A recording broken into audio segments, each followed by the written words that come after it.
there's definitely, I 100% agree, there's a dirty side of politics, of lobbying, that we will see, that is also more likely to see a show about the dirty aspect than of the clean aspects of lobbying, obviously. So we should not kind of take it as given that everything that happens in the lobbying world is completely corrupt people, but it does happen.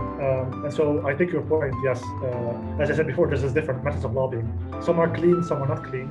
And so, yes, we can look at these programs and learn something about lobbying, about how it works, but it will not give us the full picture.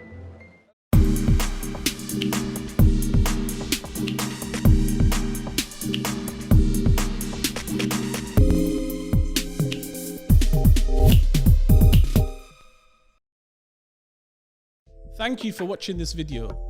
Please help us keep the show alive by liking and sharing this video, and by subscribing to the show and making sure the notification button is switched on. For those of you who can help a little bit more, there's a Patreon link down below where you can contribute whatever you can. Every little does help, and all the money will go directly back into the show. You can also keep up with our latest content on Instagram at The No Show Pod, as you can see on the screen. As you know, The No Show is an initiative designed to make academic research accessible to everyone. So do contribute to the conversation, leave some questions, have a discussion, and I'll make sure I get back to everyone. So Emiel, thank you so much for joining me on The No Show. I'm really pleased to have you. Thank you. It's my pleasure. It's a pleasure to talk about research in this way. So let us first start off with a little bit about your background, because from sort of doing a little bit of research into sort of your profile and your area of interest, what caught my attention was the fact that you have an interest in sort of studying lobbyists. And so where did that come about? That's a good question. Actually, it came by chance. It was during undergrad, I had a professor who I could be that assistant for, that research assistant for, and he gave me a bunch of options. You can study this or this or this. And what caught my eye was lobbying, and I don't necessarily know why what the main reason was, but I just found it interesting to see.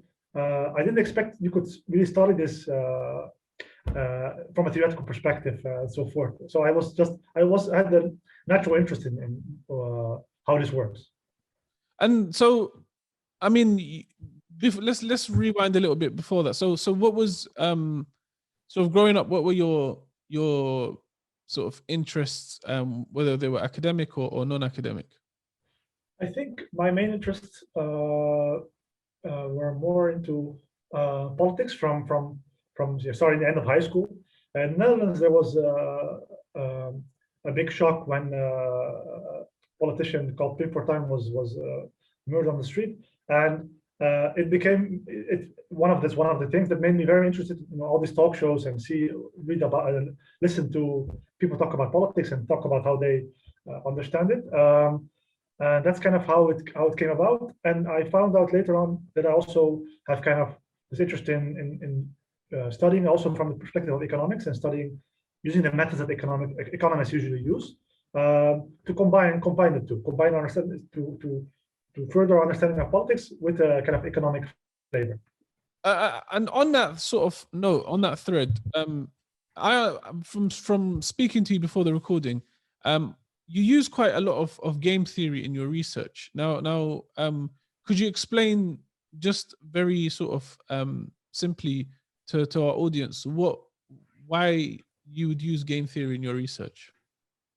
So the thing is, so obviously game theory, the name says a theory, it is a theoretical approach. Often we can study something and looking at data and looking at doing regressions and so on and so forth. Another way is to do this theoretically, and we can do this you can do theoretical research just by words and kind of develop an idea by words, or we can quantify it. We can put it in and use some mathematical notation and so forth, mathematical concepts. What it helps us to do is to ground our understanding more formally. And so game theory, what a game is, you can think of a game like tic-tac-toe, a very easy game. You set it up in a game theory and analyze it and see what players do. Or you can think of a game as chess, which is very complex. It's very, very hard to solve. But But of course, we don't care about these games, just games. We care about politics. So we want to figure out, in my case, how lobbying works. So you just not to go in too much detail, but in a game theoretic model, you have a set of players, a lobbyist and a politician. You have a set of actions, who to give information to, how to give information, a set of payoffs. So politicians wants to make the right decisions, but lobbyists, they always want the same thing. And so there's agreements like that define what a game is. And then game theory helps us to try to understand the strategic interaction between the players that we look at. And so when looking at lobbying, it's really interesting that you'd approach it in that way, because it's essentially a strategy game.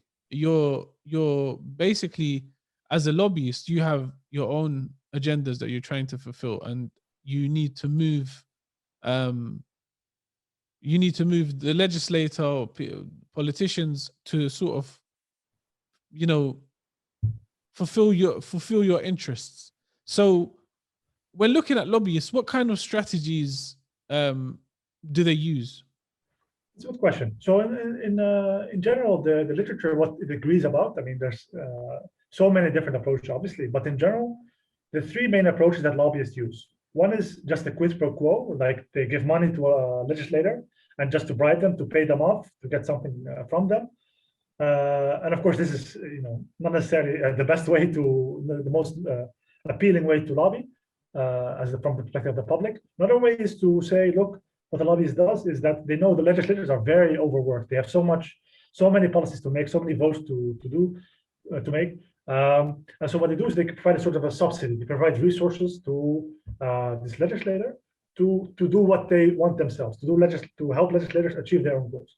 And the third aspect, the one I look at, is that what lobbyists do is they provide information. They have some better information. They know more what happens on the ground, so to speak. A tobacco firm knows more about what are the effects of unemployment if a tax is going to be levied. And so they can provide a document that tells legislator or politician, look, these are the advantages and disadvantages. Of course, they will not necessarily say the advantages of tobacco taxes, but that's how they can provide the information. Right. So there's three key ways. And obviously you're looking at the final one that you just mentioned of how sort of lobbyists can work. What particular examples have you looked at? Again, a good question.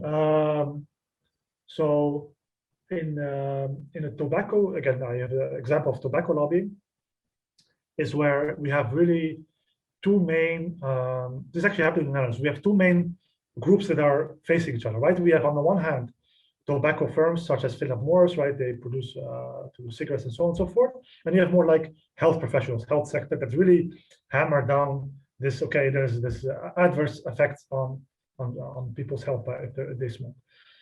So what I found in this case is that, going back to the paper that I talked about earlier, is that there was a certain town in the Netherlands where there was a big factory that produced tobacco products. And what they did is they provide a letter. They sent a letter to kind of local politicians saying, look, if we're going to have stricter regulations on tobacco, it's going to mean that so many people are going to be unemployed. There are going to be so many other financial losses that are going to be taken. And so this is an example of information being provided from lobbies, from interest groups, from firms, to politicians to make their decision in a certain way. So in that regard, if a tobacco company who has vested interest in this piece of information that they're giving me, and I'm a politician, why should I just take this information as fact? Why is that what happens?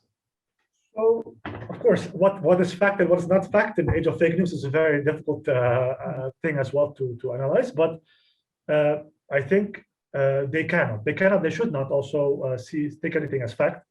However, they have limited time. They have limited resources to evaluate every single statement.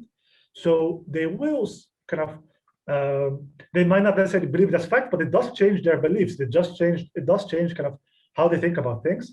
They might not. So if a lobbyist will tell them, look, smoking is actually very good for you, of course, they're not going to believe that. But a more subtle argument about employment, about so on and so forth, that can be, that has some credibility to it, that can be persuasive for a politician. And I think one of the things that's really interesting about lobbying, that I've experienced or seen is, I mean, I have an economics background as well, so I kind of see how it works in the background when it comes to politics, when it comes to sort of the run up to elections, etc. But I think what has made the public more interested is TV shows like, for instance, House of Cards, which is fundamentally about lobbying. I mean, I'm not sure if you've sort of immersed yourself into that world, but is that world as sort of as scandalous as it is made out to be in the show? Yeah, so I have to say I didn't finish the whole show, but I did see the parts where you're talking about. I think there was one that had like a big influence on the vice president, the president in the show. I don't want to spoil anything, obviously, but yes, there's definitely, I 100% agree. There's a dirty side of politics, of lobbying, that that we will see. That is more likely to see a show about the dirty aspect than of the clean aspects in lobbying, obviously. So we should not kind of take it as given that everything that happens in the lobbying world is completely corrupt people, but it does happen. And so I take your point. Yes, as I said before, there's different methods of lobbying. Some are clean, some are not clean. And so yes, we can look at these programs and learn something about lobbying, how it works, but it will not give us the full picture. And that's very interesting because it gives rise to the question of transparency, which you've looked at. So tell me a little bit more about this issue of transparency that you've explored. Yeah, so I think so. Transparency, of course, when you first hear it, without necessarily thinking about it in much detail, you obviously say it's good. It's going to be beneficial to see what politicians are actually doing, how they decide, how they make their policies, how are they influenced, what information do they base the decision on. Okay, so there's some normative kind of appeal to it, some normative appeal to it of transparency, that we think of it as an inherently good thing. However, and I'm not the first one to study this and find that there's downsides of more transparency, but in general, what I would like to say, not necessarily talk about one paper in particular, but it helps us to not just have a first thought and think, okay, this is a good thing or a bad thing. We really need to delve in a lot of detail to see what are the specific effects that transparency has. And one that's overlooked, and I said about in my paper, is that what it does is that lobbyists, they are a bit more hesitant to provide their information sooner, and they unnecessarily delay policies because they benefit from transparency to learn what other groups are doing. Kind of and so essentially that's their strategy in dealing with competitors or dealing with their adversaries, is essentially just to delay, to be the last to make a move. Exactly. And of course, this cannot always be successful because sometimes the competitors just have better information. They are just the one that can convince the politician. However, there's some always if you're a policymaker, you're not really sure what the setting is, what do lobbyists know, what the competing lobbyist groups know. And so one tactic that lobbyists may use if they cannot get what they want is to just delay a policy from being made, and that can be beneficial as well. Definitely. Are there, I mean, obviously transparency has a positive connotation. Everyone thinks transparency is good. Transparency equals, good results.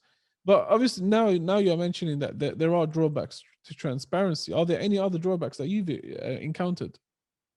Not necessarily my own research, but I would say, and this is something that's actually happening now in the Netherlands, that there's a lot of they are forming a coalition, and there has been some lies being told that were then later to be discovered that actually the prime minister actually was lying about something.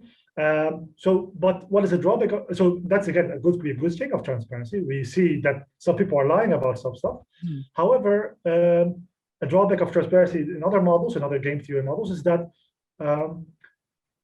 when you are in a meeting and you know that the meeting is going to be transparent, going to be public afterwards, you're going to be more hesitant, of course, with what you say, and that may have negative effects on how. Of course, we want people to talk with each other and provide information to each other and like make better decisions. But if they know that there's transparency, that may hinder them from doing so. Is Netherlands your sort of main geographical area of interest? I wouldn't say so necessarily. So in general, in my research, I don't necessarily have a specific geographical focus, but I would say it is where I draw some of my examples from, and also from the European Union is one of my main interests. And I spent some time in the US. Also there, of course, I care about that. They also have the best data and stuff like that. It's where I would focus most of my attention on. So that's really interesting because you have quite a wide breadth of exposure to the types of lobbying that exist. So can you contrast and compare how lobbying in the US works versus the EC or in Europe? Yeah, that's a good question. Of course, it's not as black and white as I may lead it to be or explain it to be. But I would say in the US, more is about money, more is about campaign contributions, more is about stuff like that. Of course, it doesn't mean that no information is provided, but it means that it is less of a tactic that is used. In the European Union or European Commission in particular, it seems less of that. It seems more that the currency of lobbying is informational. This is an informational information exchange between the different parties, and that's what I see at least. But it's not as black and white. Everywhere, I think all sorts of lobbying methods are being used, but more of an accent is being put on information exchange in the European Union than in the US. Why is that? Why do you think the European Commission values information more than money?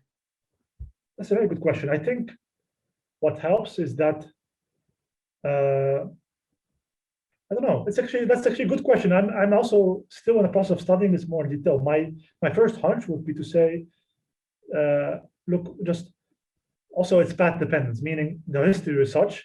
The US has been, it's very valuable to be in office in the US. So campaign contributions and stuff like that, and that way of lobbying is a very important method. But I think actually you raise a very valid question that just needs more studies. Why do we observe one method to be more salient in one institution than another institution? I think one of the things that is really interesting for me personally about lobbying and sort of the tactics that are used in lobbying and that sort of stuff is that when you export different political ideologies or political practices to countries, for instance, in Africa or the Middle East, that are fundamentally European, you're also exporting essentially these mechanisms of lobbying and that sort of stuff. Has there been any research done into that or people exploring that? I would say, actually, that's again a very good point. I would say not if there's not enough, because I haven't really seen anything. I think there's a very valid point about how would these institutions, how could they work? How does this lobbying process work in new democracies or new systems? Because most of the studies just have been in the European Union and in the US. This is like the main focus of lobby scholars. I'm not saying that there's no interest in other settings, but definitely that's still, I think, also a gap that has to be filled. I think one of the sort of things that I wanted to also pick up about your research is, I mean, lobbying has been a part of it, but it's not the only thing that you're looking at, is it? It's not. No, I study more things. Yeah. So what are the types of sort of what are the strands of the research that you're looking at? I mean, I'm assuming that because it's sort of you've covered quite a bit on the European Union. I'm guessing because of what's happened with Brexit, etc. Not so much. So for one thing, we could think of it as one of the applications, but I would say I have one main strand of my research is about, again, so this is somewhat about the European Union. It's about how to design international institutions. So we can think about we want, as different countries, we often want to coordinate with each other. We all want to tackle climate change, right? But how we do so is still an open question. Some countries in the EU, again, you're right. Again the EU. Some countries in the EU, they prefer nuclear energy to be a method that can be used and should be subsidized to reach our climate goals. However, other countries such as Austria, they're more opposed to this method. So there's a benefit from coordination, but also a cost, because different countries just want different things. They want to coordinate on different policies. And so what I look at is like, when is delegation to an international organization, when is it good or bad? Or when would it provide benefits for countries? And what is also the part is not just about whether countries want to coordinate and or want to do what is best for their own country. They also have to share their information with each other. And so in doing so, of course, again, this is strategic, because France will always say, we want nuclear energy because they have a big sector of nuclear energy. But they might provide different arguments, and they may also kind of use other methods to signal to each other, to other countries, we want nuclear, it's very important to us. So what I analyze is to figure out, like, look, when is it better for countries to coordinate and share information if they are outside an international organization or inside one, such as the EU? So is it better for them to just go bilaterally and coordinate with each other without much of an institution involved, or is it better for them to actually have an institution also play a role in decision making? So is that sort of another form of lobbying where it's not between business and legislator, it's between legislator and another legislator? Yes, I mean, that is still an open question. This paper that I'm talking about is also a work in progress. And when we sent it to a journal, one of the reviewers said, "Oh, is this really information exchange or is it lobbying?" And we are still a little bit thinking about what is really the difference. For us, it could be seen as sort of a lobby, because it's like France has a certain opinion, they want a certain thing, and they provide information in a certain way to other policy makers to influence them. So this is a form of lobbying. However, it might not capture fully what is happening, because they may also signal their commitment by kind of, if they organize a conference somewhere, they put a lot of money in it. They also show, we really care about this topic and we really want this thing. And I don't necessarily think this is lobbying per se, but it is a form of trying to persuade one another, for sure. Is there any sort of robust definition of lobbying versus information exchange, or is it just vague? And this is something else I don't want to say this often, that I'm still developing this idea, because it's not an easy thing. I think no, I would say, because I said before, lobbying could be different things. Information exchange is could be a key part of lobbying, but it will not cover the whole mechanism of trying to convince another policy making to take a certain decision. Oh, okay, I understand. So there's this sort of intent to get somebody convinced. I think so. Yeah, I think that's the main thing that you never lobby without a goal in mind, right? You always have this goal in mind of persuading someone to do so. But yeah, that is, I think, the main aspect. So the research that you're doing now, and just for the benefit of anybody listening who might be interested in it, or who's in a position to use it, is it purely theoretical, or do you wish to have it applied into practice? I would like to see the latter. I always, and this is something I'm still developing, I'm more and more start to care more and more about how does this work in the real world. So when I talked about this paper about whom to lobby, do you want to lobby a friend or an enemy, right? This is just, if we don't look at this in practice, it's not really valuable. It's valuable, not as valuable as it could be, by actually going into this real world. So maybe the other paper about transparency is more valuable, because I think not just the European Commission has this problem of whether to be transparent. Not many organizations will have that. Many organizations or firms or so on and so forth will have different interested parties, want different things, and that they both want the decision maker to go to their side. And then, this is something that can be put in practice. It's not easy to do, obviously, because what the model does is to simplify a situation. It's to only look at a certain aspect. So I cannot in good faith tell someone, look at my paper, do this, because it will just only look at one aspect of that. But I think there's still something to be done. Also, maybe to see if some people are listening and have a certain or have a big role in the company, whether these things can be tested. Can we actually see if there are different lobby groups, not lobby groups, but interested parties that are competing with each other? Can we see and understand how they actually try to convince other people? Would you ever consider a career in lobbying?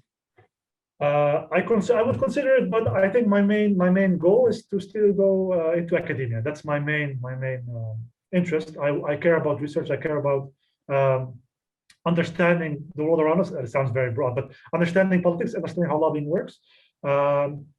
But then again, I would also, as a plan B, I would see it more as in the role of consultancy, of lobbying. That I would consider that for sure. Yeah, absolutely. And I think your research does a lot of that, because even though you mentioned that modeling is supposed to simplify something quite complex, and you never get it 100% right. You can never get it 100% right. It's too complex a situation. But I mean, just from sort of an educational perspective, from a defensive perspective for governments, sort of to educate them on what maneuvers are being used and how to sort of work against it. Is that something that you'd like to sort of, would that be something that would interest you? So can you repeat? Are you asking me whether, in terms of like educating either side on sort of how to sort of defend against sort of lobbying approaches and that sort of stuff? I think so. Exactly. I think that's a very nice point, because you cannot be naive in this world. You cannot be naive in politics. I mean, I think not many politicians are naive in any way, but they may still be a bit like a lack of understanding about the methods that lobbyists use will be detrimental for how they behave. So I definitely would see. Of course, I need to develop more and more, but see that there's a link between academia that can be made and the public sector, government, to see. To educate maybe people about how lobbying works, but more so also to those in power, to those in that are dealing with how to reform the lobbying process, to talk with them, to open a conversation with them, and say, look, these are the costs and benefits of certain institutional arrangements, and please take that seriously. It's not just something you can about for 10 minutes and say, okay, I like transparency, so let's have transparency. This is something that has to be really have put another thought in. I mean, on the sort of topic of Europe, a few days ago we saw a massive bit of lobbying happening around the European Super League, and stopping the European Super League happening, successfully doing it within a matter of days. Did you look at that through a lobbying perspective, or did you sort of assume that was just an uproar to a bad decision? No, I think so. I haven't really put that much. Of course, I saw the example. I saw what happened in the news. I thought, I didn't think there was many tactics being. I thought it was very genuine. Those that were opposed to separately were super genuine. They didn't really, go into any sort of deals on closed door, behind closed door deals. They really were genuine in their how they disliked it. So I wouldn't necessarily think that. Of course, we see that the public is also, or pretty much anyone is opposed to the Super League. So there's not much need anyway to do things behind doors, because the public again doesn't support the Super League. On the topic of the public, we speak about the lobbyists and we speak about the legislator, but we don't really speak much about the public when it comes to this. And obviously, that's I suppose the party that sort of completes the circle of how a decision is made. How important is public sentiment and the awareness of the public on a particular issue to the role of a lobbyist?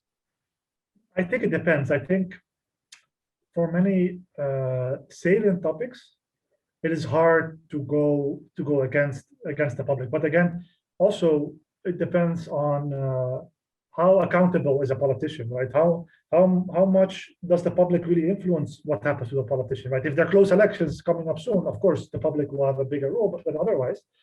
But in general, I think for a large majority of the policy that are being made, there's not much attention from the public about these policies. Not much, that they really have a strong opinion on one or the other. Even if they have it, it will not be in the media, it will not be reported on. So it really goes not goes beyond I don't know how to say it, but they don't really pay attention to it. So a lobbyist just has a lot of leeway then in that particular case to structure how they want to influence a policymaker without really necessarily caring so much about what the public really wants, and the same for the politician. One of the things that interests me is, you talk about the sort of transfer of data and the exchange of information and using that in lobbying. How can that? I mean, everyone saw how the Cambridge Analytica scandal unfolded, and how that sort of played a big part in the success of political campaigns. How much can information be manipulated by companies so that lobbyists can use the information?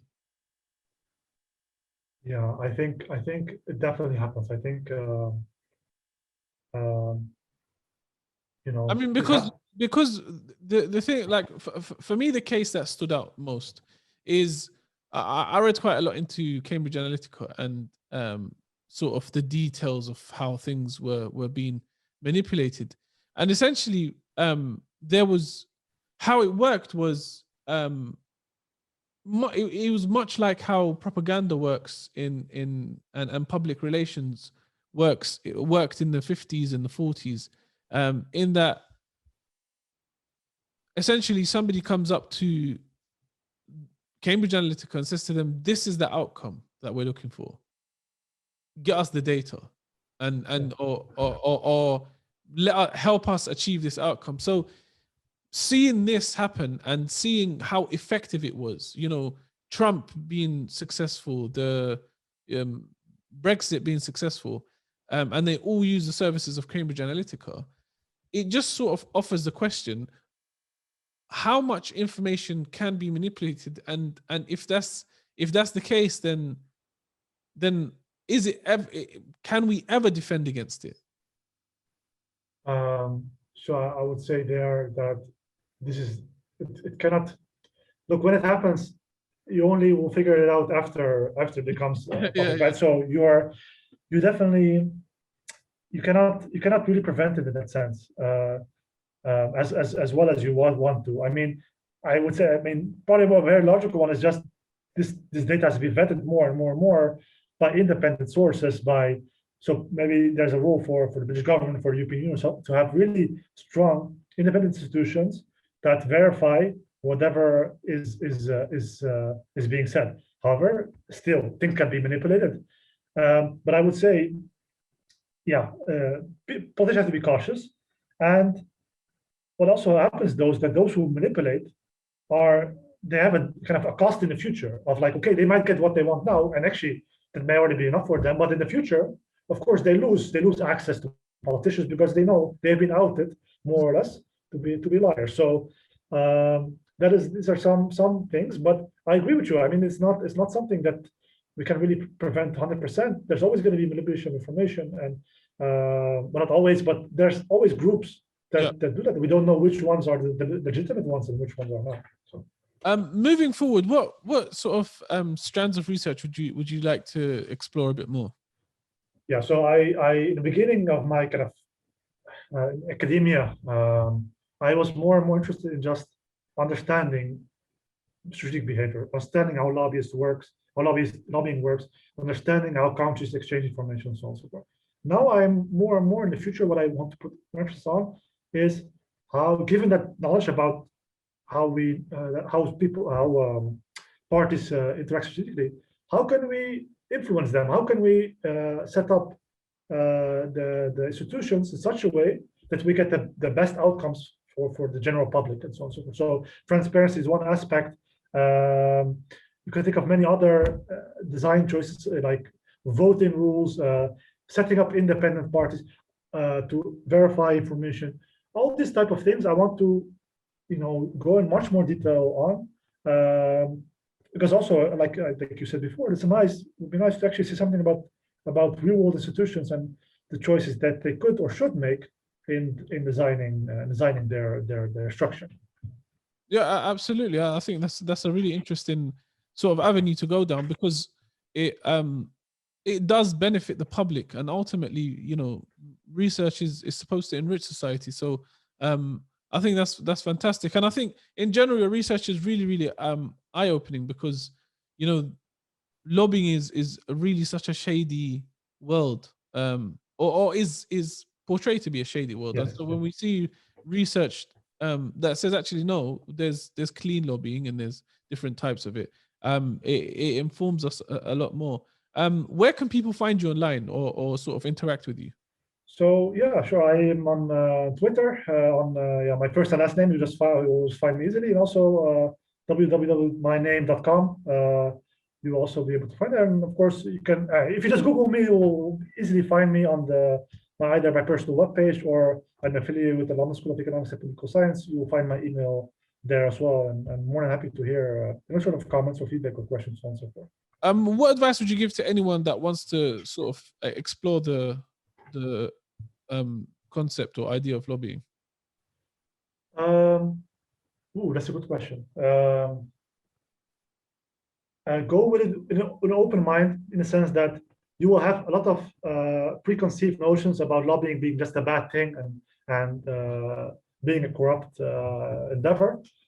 Keep an open mind and search widely on how different people look at this and how different people have studied this, either through Google Scholar or through just Googling research, and see research, hopefully at least most of the time, do a good job in writing their abstract and writing their introduction and conclusion in such a way that is a bit less technical and a bit more open, understandable, that you can learn about how lobbying works other than just reading it in the news and so forth.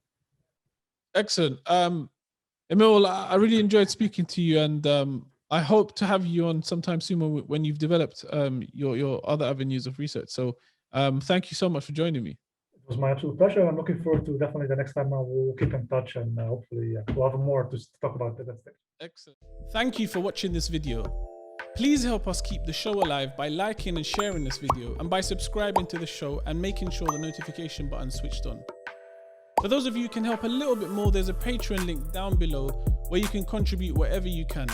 Every little does help, and all the money will go directly back into the show. You can also keep up with our latest content on Instagram at The No Show Pod, as you can see on the screen. As you know, The No Show is an initiative designed to make academic research accessible to everyone. So do contribute to the conversation, leave some questions, have a discussion, and I'll make sure I get back to everyone.